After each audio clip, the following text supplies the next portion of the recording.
Tuesday night, and I continue to look at what's making news tonight here on Newsroom Africa, Channel 405. In focus tonight, the district development model and the capacity of local governments to implement strategic spatial planning interventions, especially in the wake of the disaster in KwaZulu-Natal. An important conversation to have with the Minister in the Presidency tonight, Mondli Gungubele. You can be a part of the conversation. Send us your comments and questions tonight on 072-110-5584. Otherwise, you can tweet us at Newsroom 405. Let's look right now at what's making news this hour. President Cyril Ramaphosa is expected to visit the flood-stricken KwaZulu-Natal communities. This as forecasters warn of overnight storms in the area. Former Health Minister Dr. Zweli Mkhize has been cleared by Parliament's Executive Ethics Committee in the Digital Vibes corruption scandal. And Eskom extends load shedding until Friday morning.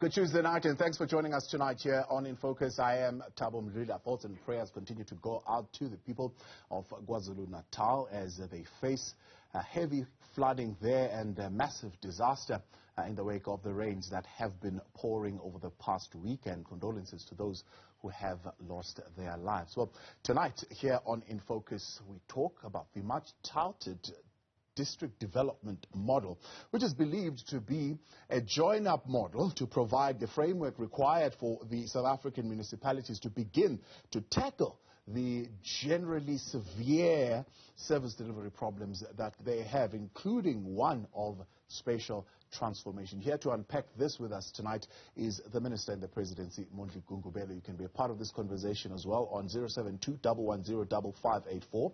Otherwise, you can tweet us tonight at Newsroom 405. Minister, good evening. Good to have you tonight on In Focus, and thank you very much for your time. Let's firstly give... Good evening to your viewership. It's a long time. Absolutely, and it's good that you have given us this time, especially at such a critical moment in the country as we are now reflecting on the events of KwaZulu-Natal. And I'm sure as Cabinet, as the Presidency, you have reflected on this. I know it's still fresh, but what immediately comes to your assessment of the situation in KwaZulu-Natal and what has I suppose, exacerbated a situation, in my view, if we were doing what we are supposed to be doing, would have been probably less severe. Of course, it's a cause of a natural disaster, but some of these issues could have been mitigated. But let me hear your reflection on it. Well, we are very depressed by what we have seen happening in KZN, especially when you look at the number of lives that have been lost, whose number is still yet to be confirmed, not exactly now.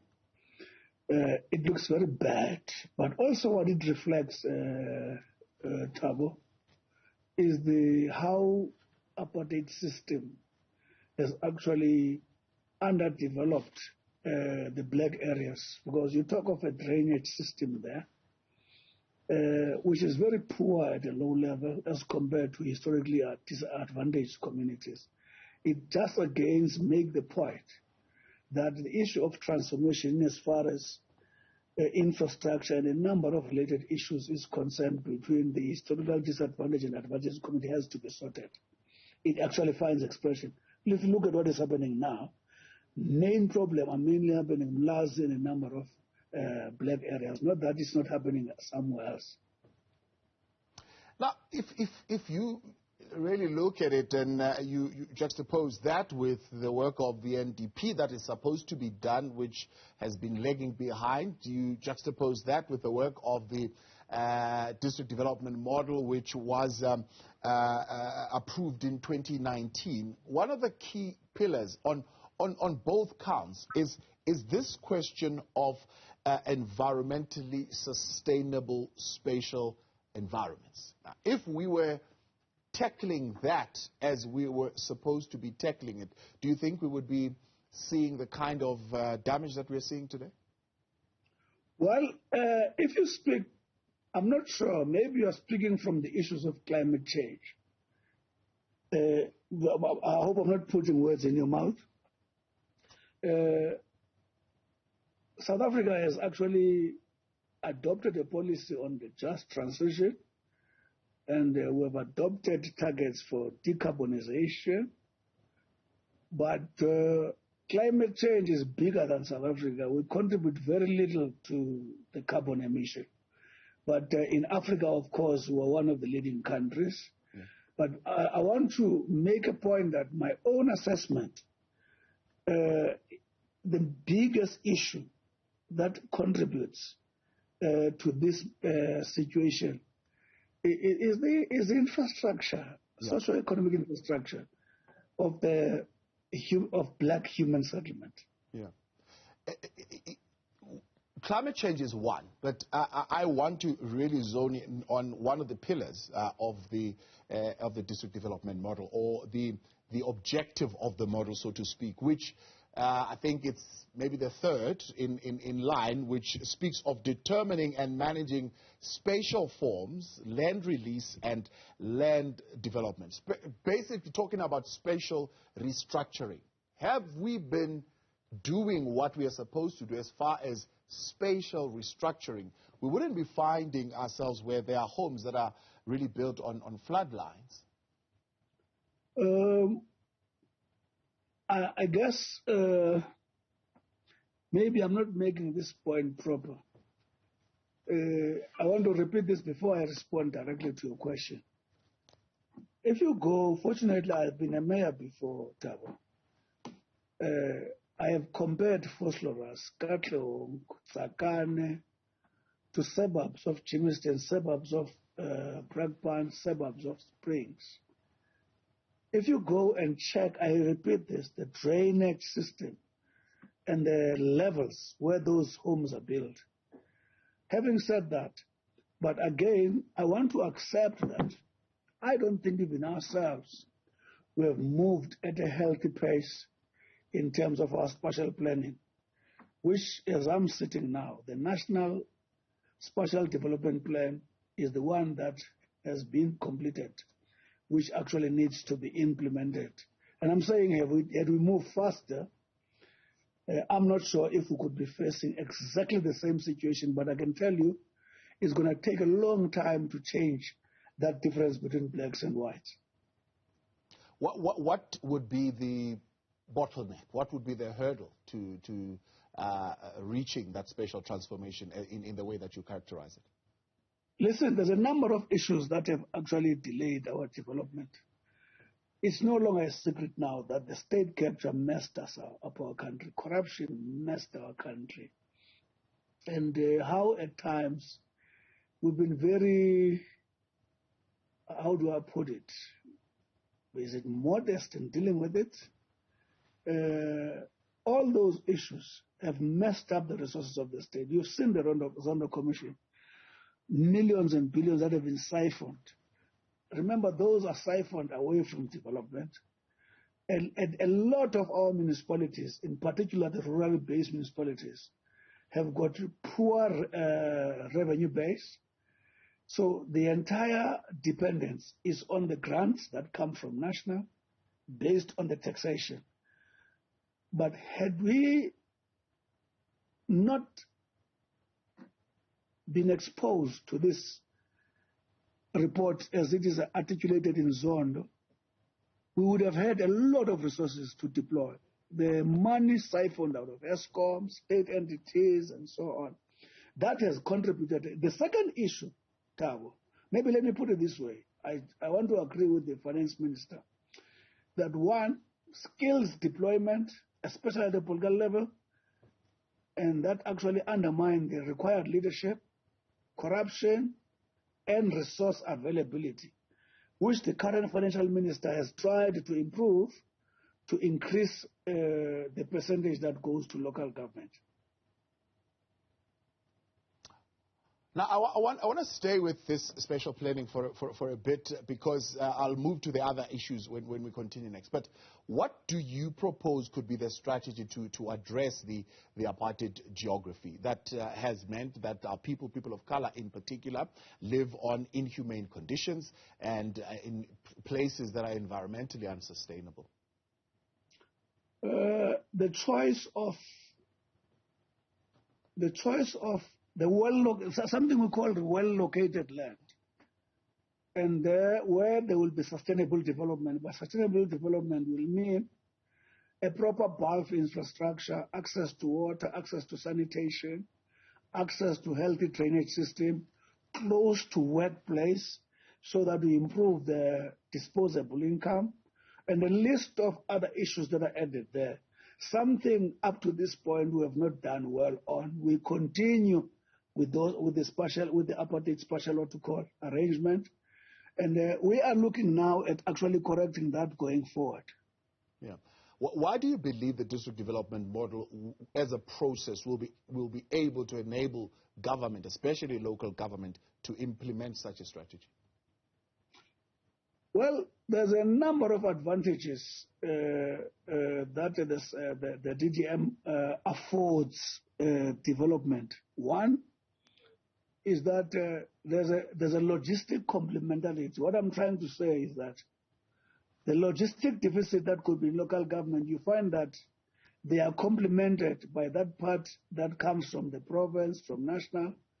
The financial problems that could have been a deficit either at a provincial, they get complemented by one of the spheres.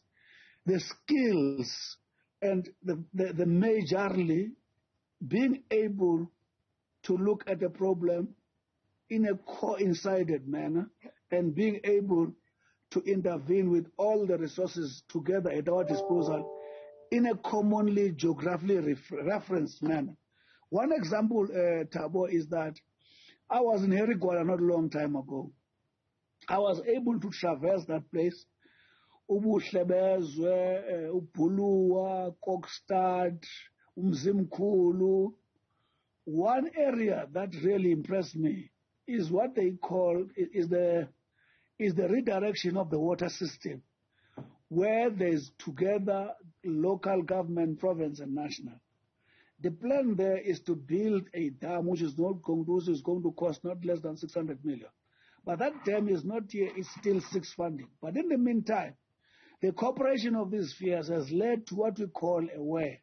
They are able to go to a river, did some kind of a interim obstruction of water, and create a depth that enables the plant to draw water and take the water to Bulwa communities and and the other community that I'm just forgetting, Kopo, yes, to give water there in a regulated system.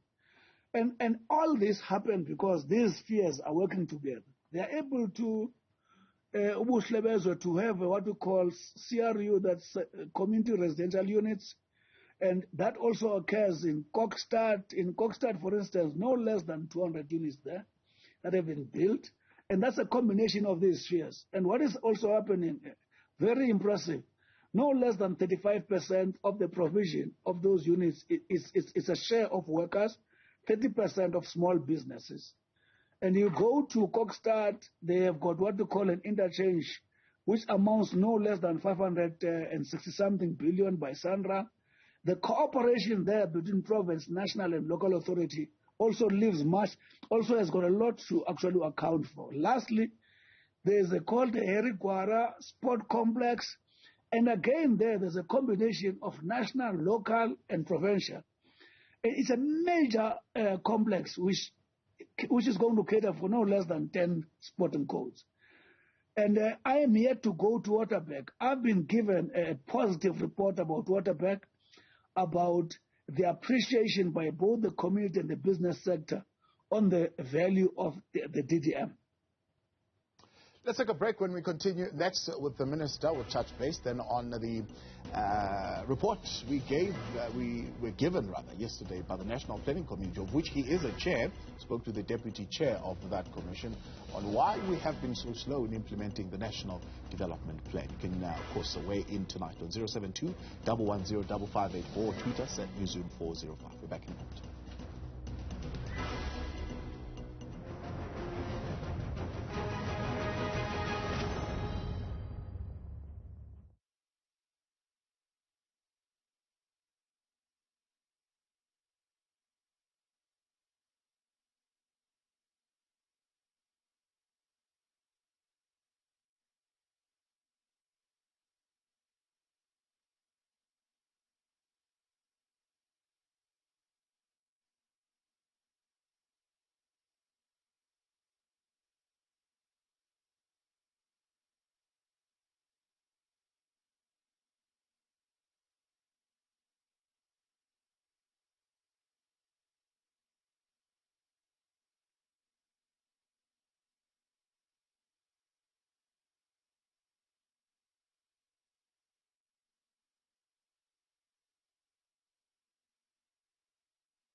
You're back tonight on In Focus, your Newsroom Africa, Channel 405. Minister in the Presidency, Mondli Gungubele, our guest tonight, talking on matters relating to the district development model, the National Development Plan, and a failure to advance in the implementation of these plans that on paper look to be the answers to some of the developmental challenges and transformational challenges that the country faces.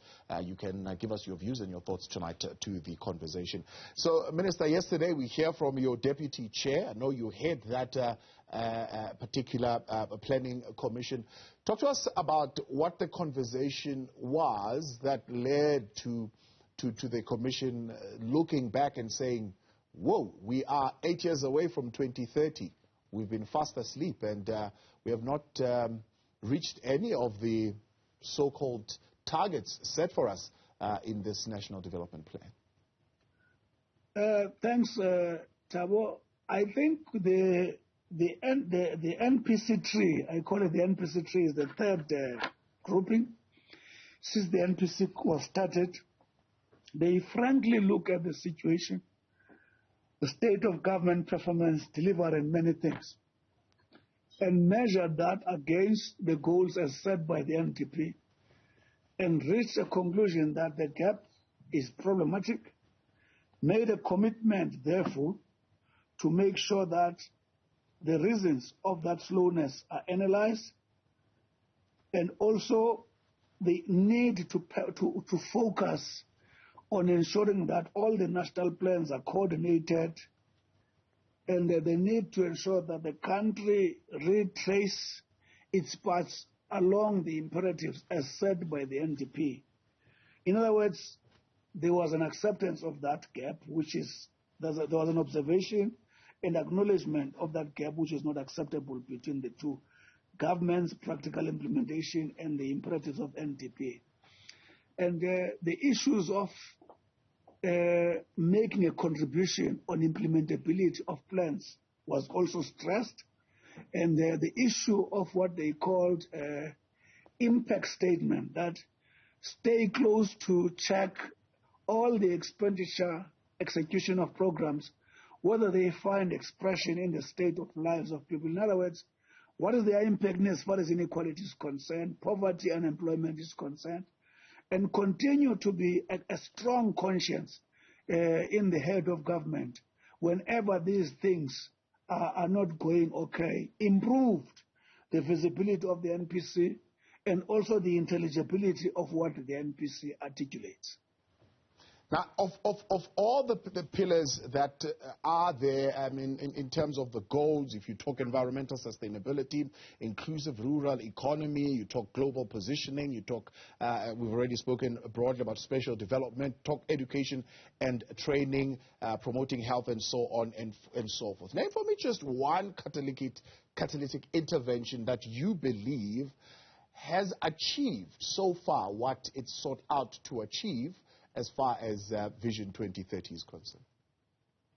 Well, in terms of the socio-economic infrastructure, the percentages of people that used to have access to water and sanitation in South Africa has improved. You may debate the pace. The fact that a number of rural communities which were not electrified are now electrified in South Africa is an improvement in terms of access. You may say whether it's adequate, that's a different question. So there's quite a significant change in as far as socio-economic infrastructure is concerned. There's piping, there's water pipe, there's piping that is there in a number of rural communities which was not there before. But are we satisfied? No. A lot still needs to be done. That's why the Commission was able to say the gap is not satisfactory between the goals that the NPC set and how we have performed. So if we were to look at the 8 years that are left, is it still realistic that the targets will be hit? For example, on, let's take one that should fairly be easy, fighting corruption. Let me say quickly on that one, Thabo. You know very well that since the president came in as a president in 2018, his immediate focus was capacitization of National Prosecution Authority, and then also led in the Fusion Center that put together a lot of the key investigative agencies. And that has delivered significantly. As we talk to you now, millions of amounts of money have been retrieved, and the millions of money are before the tribunal for liquidation. All those are manifestation of decisiveness in intervening in as far as corruption is concerned. Zondo Commission tabled before us, President committing that by June, he will be actually presenting before Parliament an implementation plan. And one of the key issues that we don't talk much about, Thabo, is that this president did the most unusual thing. A Commission of Inquiry report, he put it in the website without editing it. The Professor Sandy report put in the website without editing it, and committing that, please assess my performance against this report and its originality. It's something that tells me that we are dealing with corruption. That's why one of the priorities of government, the first one is ethical, capable state, is to ensure that we reorganize the state in a manner that enables it to deal with corruption and ensure that we are a productive state that actually gives hope to the poor by creating conditions that promote economic activities that draw investors domestically and internationally. Now, when we look at 2030, then are you saying the picture that you are looking at compared to the one that we see now is a completely different one when we reach 2030 as far as the question of transformation is concerned? Many people will argue, for example, the fact that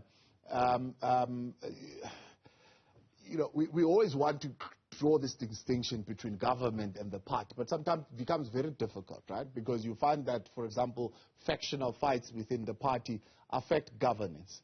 Issues of who leads in the party affect government. So people are looking at things that are currently happening in the governing ANC, and they say, well, you are putting back into office the very same people that are currently facing particular issues in the courts. Is this going in the direction where we are saying it needs to go? Listen, we are confronted, Thabo, with a lot of challenges. Although I'm not here to speak about the party, but I would be disingenuous if I pretend not to be the member of the party, even the leader for that. But although I was not here for that, I think the party at the beginning of this year has acknowledged that its situation threatens the stability of the country. And I don't know how many parties have acknowledged that in history. And what is key now, which I think the party must be judged for, what is it doing about that? Moving from that situation, which we agree that it threatens the country, it's not an overnight job. What is key is how decisive we move around to build a party that gives confidence that it is a party that can be a custodian for the future of the people of this country. Let's talk then about the health care for all, one of the goals that we need to look at, and particularly coming out of COVID-19 and the challenges that we've seen in the healthcare system coming out of there, and the tendency of the inequality or unequal access to healthcare services. The National Development Goal says health system that works for everyone and produces positive health outcomes, medical, behavioral, and lifestyle for all. That particular chapter is one that is very interesting in that it seeks to increase the average life expectancy of all South Africans. Well, I mean, discounting COVID-19, you wouldn't say we are heading in the right direction as far as that is concerned. I guess that's the reason why, Thabo, the national health insurance is being now processed. It's actually confronting that very issue that you've raised. That until the NHI is in place, it's going to be difficult to get over some of these inequalities that you've spoken about. Because the national NHI, as you know, it collects funds to a single pool, and it commits to establish institutions that will make sure that there's effective accountability on the use of those institutions. Remember, when you do NHI, it means you are committing to South Africans across the board that the services they are going to get are going to pay it for from a particular pocket. And one of the key things that we've got to demonstrate is that going forward, we will actually fight decisively to ensure that efficiencies, skills, corruption, all those things are dealt with so that once we're at a single point where these monies are coming from, South Africans must actually be able to have confidence that the new era has arrived. But I'm saying the NHI is actually meant to deal with that. Yeah. Would you agree, though, that it doesn't inspire confidence? For example, if we locate it here in Gauteng, where you hear doctors saying we've had to dig into our pockets to buy bread and milk and toilet paper and things like that, just because hospitals were just not doing it. Yet, in the same vein, you've got a situation where we can't bring in the required nurses to come in. Others have got to be let go who had come in and helped us during the time of the pandemic. That kind of look doesn't look good or inspire confidence in as far as delivery of that particular goal. Let's take a break. I'll let you think about that, reflect on it, then we'll get an answer from you when we continue next. Minister in the Presidency, Mondli Gungubele, with us tonight.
Welcome back. We are with the Minister in the Presidency, Minister Mondli Gungubele, and we are, of course, talking massive issues around the district development model, which we've touched on. We're touching on the National Development Plan now. We'll also talk a little bit more about the way to accelerate recovery now that the disaster management state has been removed, and we are, of course, in earnest trying to get the economy back up and running. We'll talk to all those issues in a moment. Before the break, Minister, I was talking about the recent events that were happening here in Gauteng, for example, around the health department and the challenges with simple things like bread and milk and toilet paper, where doctors themselves had to dig into their pockets. That's what they told us, right? And it doesn't inspire that kind of confidence that we want to see in a state that says we want the NHI, a pool of money that comes together, and we'll be able to spend this properly. Well, maybe one thing you need to take note of, Thabo, is that in terms of medical skills, public sector can stand the ground, and the stats have shown that. The question is the equitable distribution of resources, which NHI seeks to do. You can be as skilled as you want in the Steve Biko Hospital, skilled as you want in Bara, but if you don't have enough money to actually create conditions where that skill is optimally used, it doesn't make a difference. So what you are speaking about are public hospitals which have got more people than private hospitals with less money, and private hospitals which has got more resources and less people as compared to public or to court. Those are discrepancies that the NHI seeks to resolve. Yeah. So you're saying the running out of critical resources like the ones that I just mentioned is a product of the fact that the hospitals are overburdened in such a way that the public ones are required to do more, yet they have less resources. That's exactly the point, but I will always make sure that I'll be disingenuous. Corruption cannot be written off on these matters. It always continues to contribute, both inefficiency and so on. There's element of inefficiency, there's element of corruption, but mainly the resource distribution is the issue which the NHI seeks to address. Yeah. Some of the other underlying factors, of course, are factors, for example, like the capacity itself within the hospital. So the nurses are saying the intake of new talent that they saw during the COVID-19 was quite helpful. And their point was they want to engage national on the possibility of keeping this talent on when province is saying we can't afford them.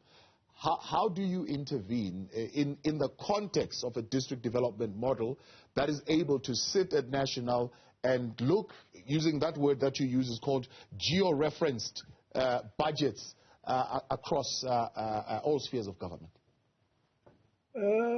Listen, there's a lot, Thabo, we have learned during COVID. That, you know, what COVID did, it said it demonstrated the inevitability or the essence of relationship between the state, citizenry, in terms of ensuring that government works. That when those are together, there is a bigger chance of doing things differently. If you remember, Thabo, we've been doing vaccination. Those are medical work. We've been doing vaccination in malls and in other centers that were never thought of. All what I'm saying is that a lot of innovative ideas during COVID did emerge, and we are spending time trying to learn lessons from those and also listen to those views that says, how do you sustain that talent? There's a lot of other issues. Remember, there was a special allocation for COVID. It was an emergency allocation. Now, if you make it a permanent allocation, it means you call for reorganization and so on in a sustainable way. So having said that, we are open to continue to learn all the lessons that we learned during COVID to check if those lessons cannot actually help us do things differently in medium and long term. Now let's talk about this area which I know you particularly are passionate about, the area of education, and it's something that you have been, even as a mayor in Ekurhuleni. Question around education, you just You enjoy people who are educated and who know their stuff and who are expert, who are sharp and who are skilled. 2030, we are setting a target that South Africans should all have access to education and training of the highest quality, leading to significantly improved learning outcomes. Has the presidency, has cabinet reflected, for example, on the fact that even in 2022, we still hear of reports in the area that you mentioned now, in the Eastern Cape, of textbooks in close to 2,000 schools have not been delivered? How are we going to get to those improved outcomes if as late as April there are still kids who are struggling to get a textbook? Maybe it is important to remind ourselves, Thabo, even before getting there, that in terms of access to education, we are close to universal attendance at primary level. Probably in a manner that may look deviating, that improved life expectancy of 65. Let me come to education. Being perfect in the system is ideal. But if you look at even the availability of stationery now as compared to 5 or 6 years ago, there's a huge improvement. But every 5% gap is a 5% too much in terms of the kids who are affected by that. It's a matter that we must continue to make sure that we improve. We are not impressed, I must say upfront, by the school infrastructure as it stands. Amongst other things is that we still have to build what we call an ideal school. An ideal school is a school that does not only deal with the education, with the literature or theoretical spaces. It must be an environment that caters for recreation, sport, arts and culture. You know, we used to have Wednesday as sport days. Yeah. As a child, I'm not sure if you remember, Thabo, one of the reasons you didn't want to fail to go to school, you were worried that you may not be part of the team that is going to be picked. You were worried that you may not be part of the team of those who are selected to be on the bus that goes to play somewhere. And so on and so on. You may be removed from a choir and whatever. We need to change school environment and be an environment that all kids want to be in. Yeah. So we have a long way to go that. Gauteng has done a number of things under Panyaza that is called ideal schools. I remember the other one in Benoni. If we can actually make sure that those ideal schools becomes the mantra throughout the country, we'll go a long way. There are gaps, and we continue to close those gaps. Yeah.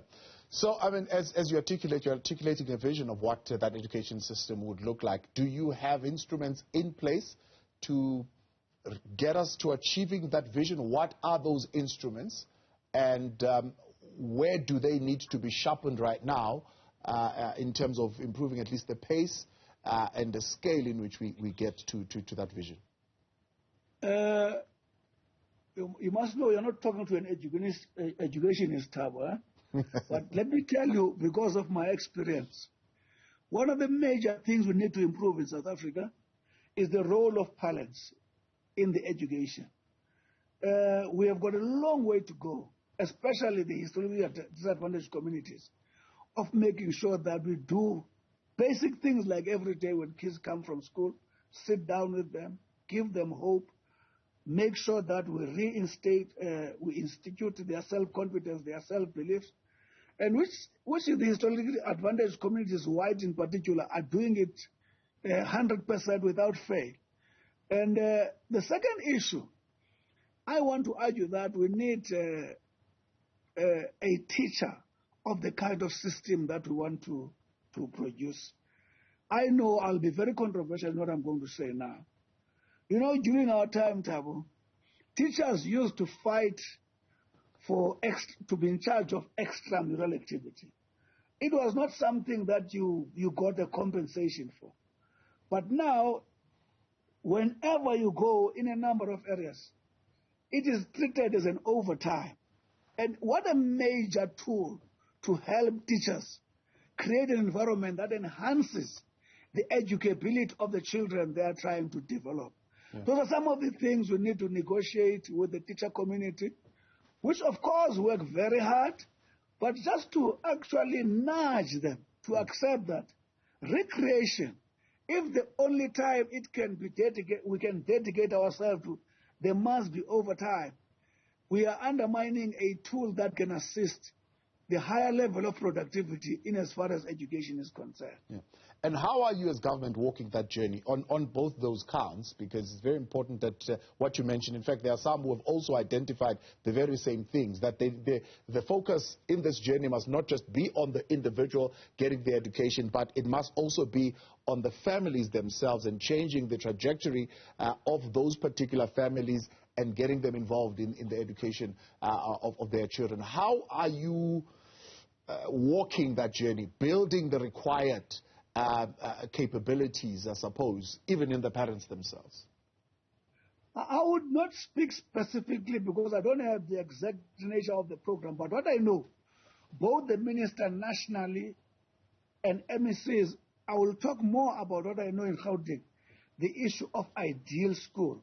And of course, conversations with teachers around the fact that sports and recreation, arts and culture are enhancing interventions in terms of education. That conversation should go ahead. Our teachers are smart enough to understand that, and we hope one day we will find one another to accept that we may not have all resources to pay for everything, but some other things like sports, we may do them because they enhance the advancement of the nation.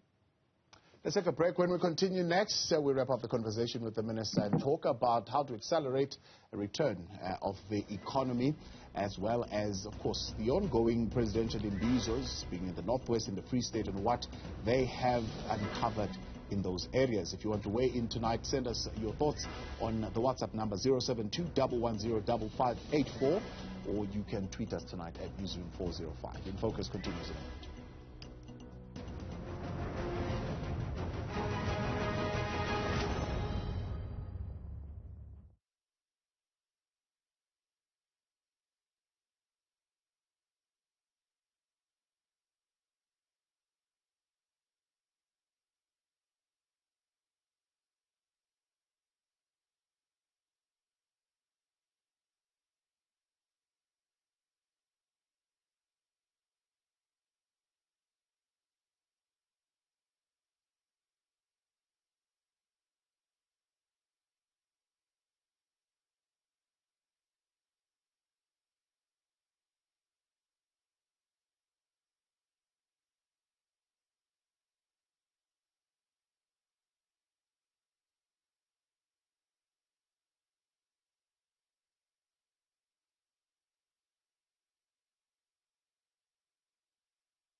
Welcome back. Live with us tonight here on In Focus, in conversation with the Minister in the Presidency, Mondli Gungubele. And as we wrap up the conversation, reflect, of course, on a speedy and accelerated recovery, but also how far off are we in a institutionalized mode of long-term planning, especially at local government. What are your thoughts tonight? 072-110-5584, or tweet us at Newsroom 405. We'll put those to the Minister tonight.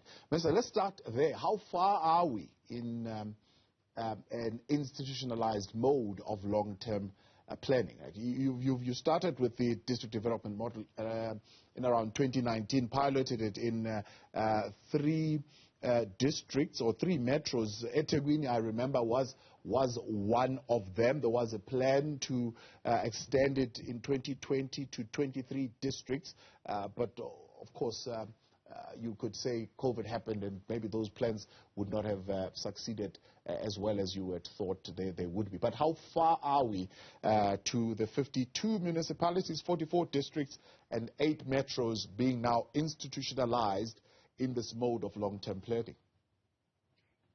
Thanks, Thabo. The President is deploying as many ministers and deputies to various districts as possible as champions.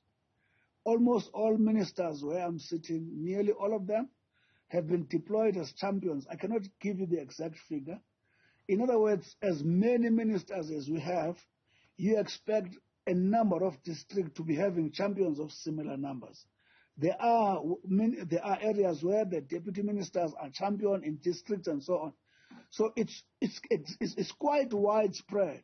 But what is key now, it is also factored in the performance agreement of ministers to make sure that you give reports on how the DDM is consolidating in your area, and also give report on how it is delivered, the hold for results and so on.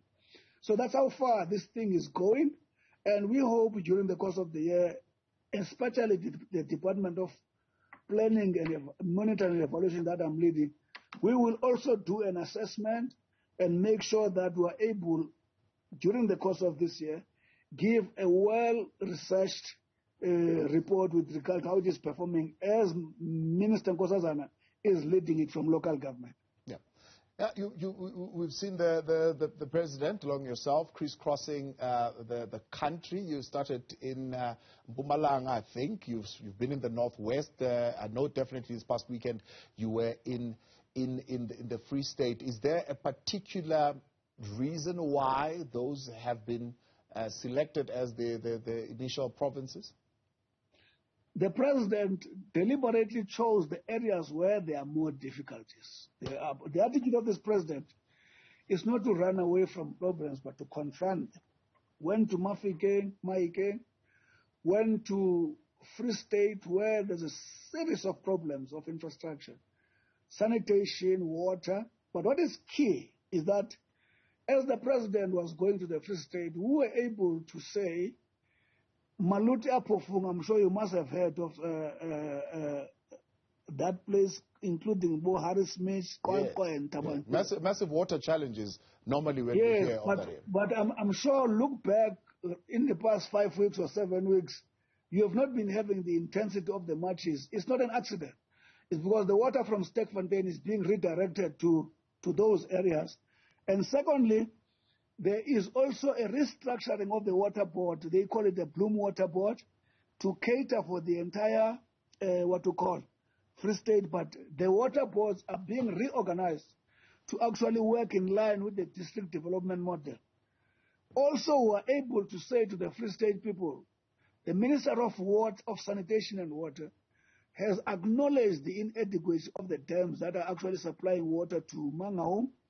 And they are trying to look at ensuring that from Harib Dam, there's a piped water to Bloemfontein. There are those interventions which make sure that the issue of sanitation and water access is primary. As I'm talking to you now, there has been an intervention in the Bloemfontein, in the Mangaung, Section 139. Immediately we discovered things are not going right. Remember, as we went to elections last year, the state of local government was at a dire state. We need to demonstrate this year that we are doing something about that. We don't wait for another election. Yeah. That's why there's intervention in Mangaung. There's also intervention in Komani. Yeah.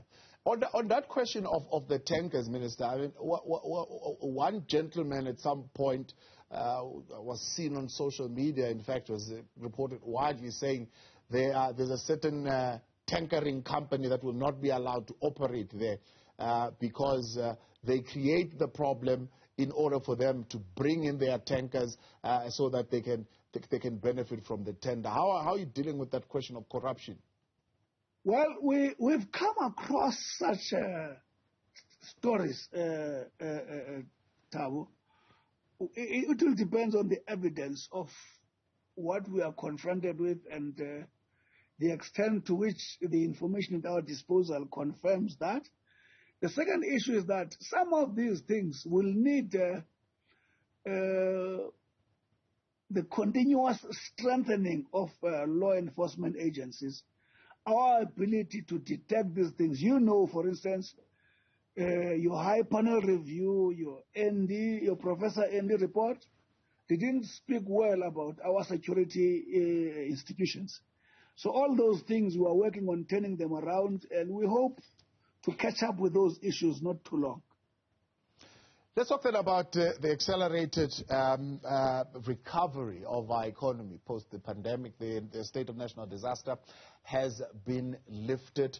First and foremost, there's a clarity-seeking question here. What are we using to keep the limited restrictions that are still in place without this particular state of disaster being in place? On which legislative framework or regulation are we keeping these in place for the next 30 days? After a disaster, it is a convention, Thabo, that there's what we call post-disaster recovery phase. Post-disaster recovery phase ensures that you don't just arbitrarily throw away the measures without ensuring that there's a normalization in an orderly way. That's why there will be some minimum regulations that take care of that. At the end of that, we expect life to be what we call to be normal. I think, what date is it? Is it 15? I think it's the 15, if not the 16 year. But forget the COVID. Even if there was no COVID, whenever there's disaster, there's post-disaster recovery phase. So what's the plan then to accelerate the recovery now that the state of disaster has been lifted? What is the vision that you have as cabinet, as the presidency, and what are we going to be using as a vehicle to see that acceleration? There are two things. The state of disaster has been lifted. We're on a post-disaster recovery phase, which is supposed to be ended about 15, I think about 15. Once it has ended, we live a normal life without ever normal health regulations that would have been there, even if there was no state of protocol of disaster. And the second thing is, what we are going to intensify, and the president has been making a strong call about, is the vaccination. Remember, in December, if you remember, we lifted the restrictions during when the year was breaking from the other year to the other year. I'm forgetting this terminology now. What we said there, the reason is that, which we confirmed this year, was that the medical experts have been able to demonstrate to us that those who happen to be detected as infected are hardly 10% of those who are infected who are not detected. And the second issue is that it is no longer undisputed that those who have been infected are 70% and above immune, and those who are vaccinated are 90% and above immune. All those together give us a way to say, after the 15 or the 16, when life normalizes, we set free our economy in totality. The programs of livelihood will have to intensify. All right. Minister, quick one. It's a comment as well as one with a question on WhatsApp from Dodo. Here's a comment around the NDP. Okay, let's start with Jake. Jake in Cape Town saying, question for Minister Gungubele. What impact will the president's visit on the communities affected by the flooding in KZN be? Thank you very much, Jake, in Cape Town. Dodo saying, slow implementation of the NDPs as a result of the deployment of clueless, incompetent so-called cadres, which led to massive corruption with no consequence management. Okay, let's start with the first one, the deployment of the president in KwaZulu-Natal. I see the statement has just come in. He will be visiting flood-affected communities in KwaZulu-Natal. What's the president's visit going to do? What's the impact? No one has deployed the president. The president has taken initiative to visit KZN. And the president, Minister Nkosazana Dlamini, has been collecting reports. And tomorrow when the president reaches that place, he will be briefed about, he will be given the preliminary report of the damage thus far. And depending on the nature of that report, the president will guide the way forward. On the other collar of the clueless and whatever. We've spoken about those things. Maybe it's a choice of terminology. We've accepted that we've got to improve the skills of the people we deploy. We've got to deal with corruption. We've got to improve the resource distribution. So people can have their skills, they have views of what terminology to use, whether clueless or not. We accept that things didn't go right. That's why there's a gap between what the government does and what NDP requires. That's why now the NPC has actually made a statement that it wants to play a role in making sure that it assists in ensuring that that gap is closed. Minister, appreciate your time. Thanks for staying on tonight. Mondli Gungubele, Minister in the Presidency, thank you very much for coming on tonight. And thank you for your participation. When we continue.